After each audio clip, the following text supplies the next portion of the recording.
Hello friends, welcome to my channel. आज हम reasoning का एक और इम्पॉर्टेंट टॉपिक पढ़ने वाले हैं जिसका नाम है वेन आरेख। और इसमें दो टाइप के क्वेश्चन आते हैं बेसिकली। तो इसमें एक टाइप हम पढ़ चुके हैं। इससे पहले जो वीडियो हमने अपलोड किया है उसमें हमने इसका फर्स्ट टाइप पढ़ा था। आज हम इसका सेकंड टाइप पढ़ने वाले हैं। और फर्स्ट टाइप में हमने इसका इम्पॉर्टेंट पार्ट वो भी था, और सेकंड टाइप मतलब 1 या 2 नंबर आपका यहाँ से पक्का हो जाता है, क्योंकि क्वेश्चन एसएससी हो, रेलवे हो, पूछा ही जाता है इसमें से। ठीक है, तो आपको बस थोड़ा सा ध्यान देना है इस पर। और एक चीज़ शुरू करने से पहले एक चीज़ और आपको हम बता दें, इसमें आपको पेन और पेपर उठाने की ज़रूरत नहीं है। आप अपनी बस नज़रों से थोड़ा सही से इसको ऑब्ज़र्व करना है, आपको देखना है। तो without wasting your time start करते हैं। इसका फर्स्ट क्वेश्चन हमें दे रखा है, निम्नलिखित आकृति का अध्ययन कीजिए और दिए गए प्रश्न का उत्तर दीजिए। तो इसको कैसे हम सॉल्व करते हैं देखते हैं। देखो, सबसे पहले हम समझ लेते हैं ये क्वेश्चन होते कैसे हैं और कैसे इसको सॉल्व किया जाता है। इसमें हमें जो सर्किल दे रखा है, सर्किल वाला जो पोर्शन है ये संगीतज्ञ को दर्शा रहा है। मतलब 8 हो गया, 2 हो गया, 21 हो गया, 20 हो गया, ये सब क्या है? संगीतज्ञ हो गए। शिक्षक कौन से हो गए? ट्रायंगल के अंदर जो आ रहे हैं, त्रिभुज के अंदर 8, 1 और 3, ये शिक्षक हो गए। लेकिन हाँ, इसमें कुछ कॉमन भी पोर्शन दिख रहा है हमें, जो त्रिभुज में भी है और वृत्त में भी है। तो वो 8 और 2 है, जो त्रिभुज में भी है और वृत्त में भी है। तो ये क्या हो गया हमारा? ये कॉमन जो पोर्शन है 8 और 2, ये संगीतज्ञ भी है और शिक्षक भी है, ये हमें समझना है यहाँ पे। ऐसे ही हमारा वर्ग का अगर हम देखें तो वर्ग हमारा लेखक को बता रहा है। तो लेखक के अंदर हमारे कौन कौन से है? 25 हो गया, 3 हो गया, 2 और 20। लेकिन इसमें कुछ कॉमन पोर्शन भी है। शिक्षक और लेखक अगर हम बात करें तो दोनों को दर्शा रहा है यहाँ पे। तीन कॉमन है दोनों में, त्रिभुज में भी और वर्ग में भी। तो फिलहाल तो समझ में आ गई होगी बात। तो आगे हम क्वेश्चन देखते हैं, क्या दे रखा है? कितने शिक्षक ना तो लेखक हैं और ना ही संगीतज्ञ। तो अब देखो, हमसे पूछा ना तो लेखक है, तो लेखक वाला पोर्शन हमें बिल्कुल छोड़ देना है। मतलब वर्ग को हमें टच नहीं करना, वर्ग वाला पोर्शन देखना ही नहीं है। ना तो लेखक है, यानी वर्ग क्या है? लेखक है। तो हमें वर्ग वाला नहीं देखना है, और ना ही संगीतज्ञ है, और संगीतज्ञ वाला भी छोड़ देना है। मतलब हमें क्या छोड़ देना है यहाँ पे? सर्किल भी छोड़ देना है। तो हमारा शिक्षक वाला पोर्शन हमें बच जाएगा। तो देखो, इन दोनों को हम यहाँ पे हटा देते हैं। तो हमने यहाँ पे शिक्षक वाला पोर्शन हटा दिया, मतलब हमने यहाँ से वर्ग हटा दिया और वृत्त भी हटा दिया। तो बचा क्या? एक बच गया, और एक ये क्या है? ट्रायंगल के अंदर आ रहा है, शिक्षक है। तो यही हमारा क्या हो जाएगा? इसका आंसर हो जाएगा। तो करेक्ट आंसर हमारा क्या हो जाएगा यहाँ पे? करेक्ट आंसर इसका हो जाएगा हमारा 1। हमारा यहाँ पे करेक्ट आंसर इसका हो जाएगा। हाँ, एक चीज़ और आपको बता दें, आपको लगता होगा कि चारों ऑप्शन कैसे टिक किए हुए हैं। तो हमने सोचा कि वीडियो को थोड़ा सा डिफरेंट बनाया जाए, थोड़ा डिज़ाइन लगा दी जाए। तो फिलहाल बात समझ में आ गई होगी। तो चलते हैं नेक्स्ट क्वेश्चन पे। अगले क्वेश्चन में हमें दे रखा है, निम्नलिखित आकृति को देखिए और वह क्षेत्र बताइए जो उन लोगों को दर्शाता है जो शिक्षित हैं और रोजगार प्राप्त हैं किंतु स्थायी नहीं हैं। स्थायी नहीं है, हम लास्ट वाला पोर्शन यहाँ पे देखेंगे कि पूछा क्या गया है। तो हमें यहाँ से स्थायी नहीं है, जो नहीं वाला पोर्शन होगा उसे तो बिल्कुल पूरी तरीके से हटा देंगे। लेकिन और पूछा क्या है उसने? जो शिक्षित है, मतलब शिक्षित होना चाहिए, और क्या होना चाहिए? रोजगार प्राप्त होना चाहिए। रोजगार प्राप्त होना चाहिए मतलब शिक्षित और रोजगार प्राप्त होना चाहिए, लेकिन स्थायी नहीं होना चाहिए। तो देख लेते हैं शिक्षित और रोजगार में क्या कॉमन है। शिक्षित वाला ये वाला सर्किल हो गया। ये वाला सर्किल किसको दर्शा रहा है? हमारा ये वाला जो सर्किल है ये शिक्षित को बता रहा है, और ये वाला सर्किल किसको बता रहा है? रोजगार को बता रहा है। तो इन दोनों में कॉमन कौन सा पोर्शन आ रहा है? बी, ई और डी, ये आ रहा है।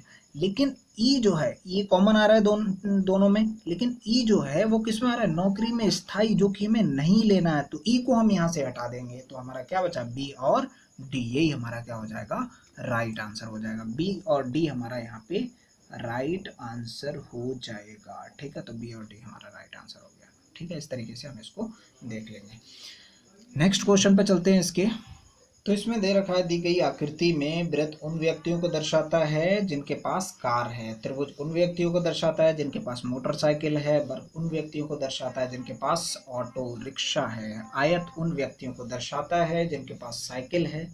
ऐसा क्षेत्र बताइए जिनमें व्यक्तियों के पास कार, मोटरसाइकिल, साइकिल है लेकिन ऑटो रिक्शा नहीं है। आया हुआ क्वेश्चन है, एसएससी सीजीएल का है।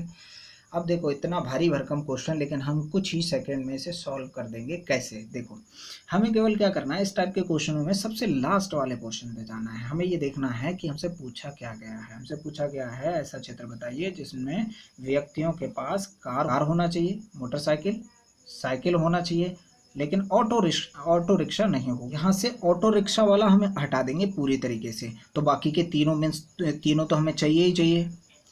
तो एक आकृति यहाँ पे बताती होगी मोटरसाइकिल को, एक साइकिल को बताती होगी, एक कार को बताती होगी, तो हमें और बाकी की आकृतियों को देखने की ज़रूरत नहीं है, केवल ऑटो रिक्शा वाला हम यहाँ से हटा देंगे। तो देख लेते हैं ऑटो रिक्शा को क्या प्रदर्शित कर रहा है। वृत्त किसको बता रहा है? व्यक्तियों को बताता है जिनके पास कार है। वृत्त कार को बता रहा है। त्रिभुज जिनके पास मोटरसाइकिल है, त्रिभुज मोटरसाइकिल। और वर्ग किसको बता रहा है? ऑटो रिक्शा वालों को। तो वर्ग को हम हटा देंगे यहाँ से, जो कि ऑटो रिक्शा को, और बाकी का तीनों में कॉमन देख लेंगे। तो वर्ग वाला पूरी तरीके से हटा दो, जिसमें V W X Y Z S ये आ रहा है, तो हम वर्ग वाला पूरी तरीके से हटाएंगे अगर, तो इन तीनों में क्या कॉमन आ रहा है हमारा? देखो जरा, क्या P कॉमन है? नहीं, क्योंकि P केवल और केवल सर्किल में आ रहा है। Q अगर देखें तो केवल ट्रायंगल में आ रहा है। U को अगर हम देखें तो ये तीनों में आ रहा है। ये हमारा त्रिभुज में भी आ रहा है, वृत्त में भी आ रहा है, और वर्ग के अंदर भी आ रहा है। तो U हमारा यहाँ पे करेक्ट आंसर हो जाएगा। तो U हमारा यहाँ पे क्या हो जाएगा? करेक्ट आंसर हो जाएगा। अगला क्वेश्चन देखते हैं हम इसका, जो हमें क्या दे रखा है। इसमें हमें दे रखा है निम्नलिखित आरेख का अध्ययन करें और उस क्षेत्र की पहचान करें जो उन लड़कियों का प्रतिनिधित्व करता है जो सेवारत तो हैं किंतु अविवाहित हैं। सेवारत तो हैं लेकिन अविवाहित है। तो देखो देख लेते हैं। सेवारत ये वाला सर्किल बता रहा है, लड़कियों को ये वाला सर्किल, तो लड़कियां हमें देखना है और सेवारत देखना है, ये दोनों को देखना है। अविवाहित वाला किंतु अविवाहित हैं। अच्छा, यानी इसका मतलब विवाहित वाला हटा देना है हमें। तो सेवारत और लड़कियों में हम इन दोनों में देखेंगे, विवाहित ये हो गई तो बाकी की अविवाहित यही होंगी। तो हम क्या करेंगे, ये वाला सर्किल यहाँ से हटा देंगे। ये वाला सर्किल हटाते ही इन दोनों में कॉमन देखना है। तो इन दोनों में कॉमन कौन सा नंबर दिख रहा है हमें? 2 नंबर जो है हमारा इन दोनों में कॉमन है। तो 2 ही हमारा यहाँ पे राइट आंसर हो जाएगा। तो 2 को हम यहाँ पे लगा देते हैं, तो हमारा राइट आंसर हो गया।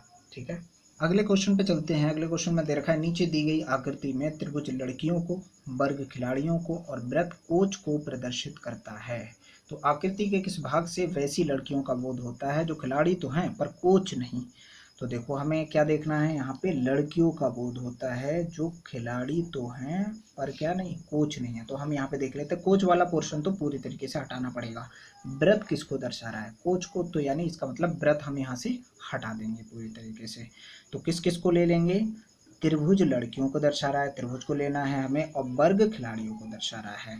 तो हमने यहाँ पे सर्किल को हटा दिया पूरी तरीके से। त्रिभुज और वर्ग के बीच में अगर हम देखें, इसमें कॉमन क्या आ रहा है? बी। तो बी हमारा यहाँ पे राइट आंसर हो जाएगा। राइट आंसर क्या हो जाएगा?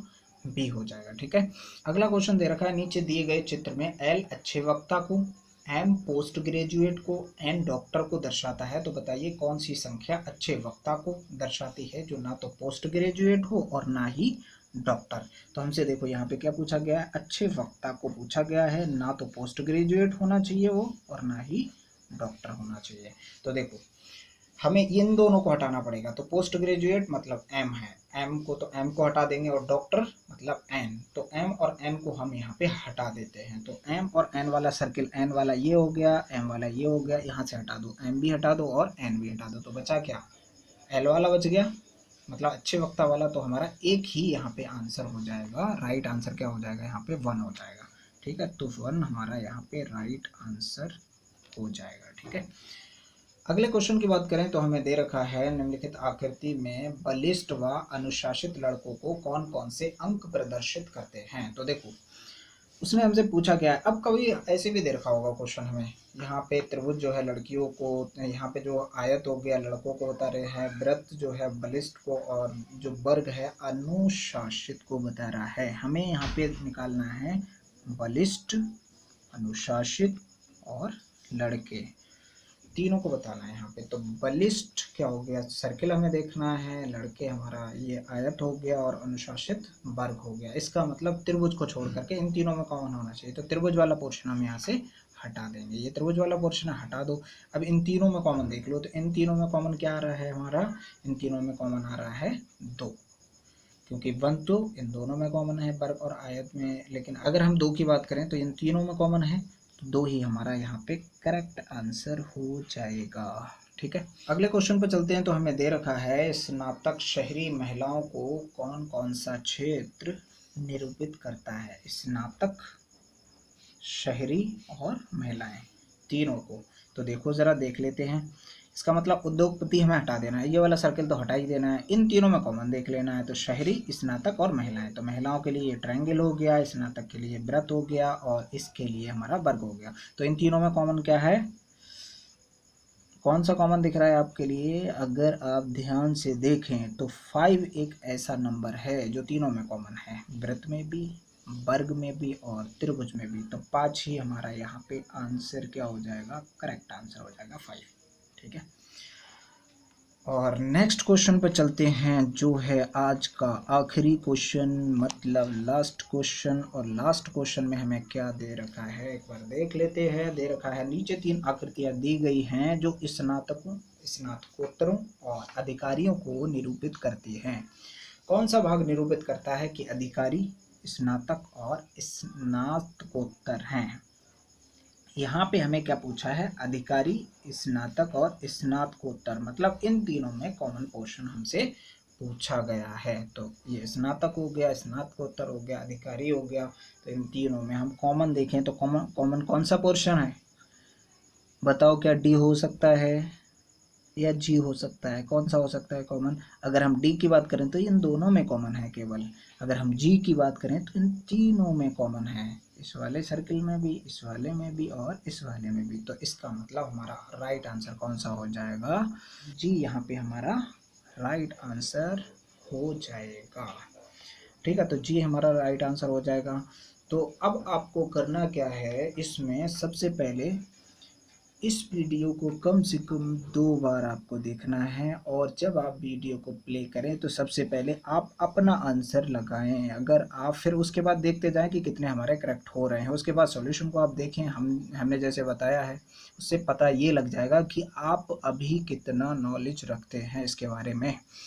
ठीक है, ज़्यादा से ज़्यादा हमने क्वेश्चन यहाँ पे लेने की कोशिश की थी। आई होप समझ में आ गया होगा, काफ़ी कुछ आपको क्लियर हुआ होगा।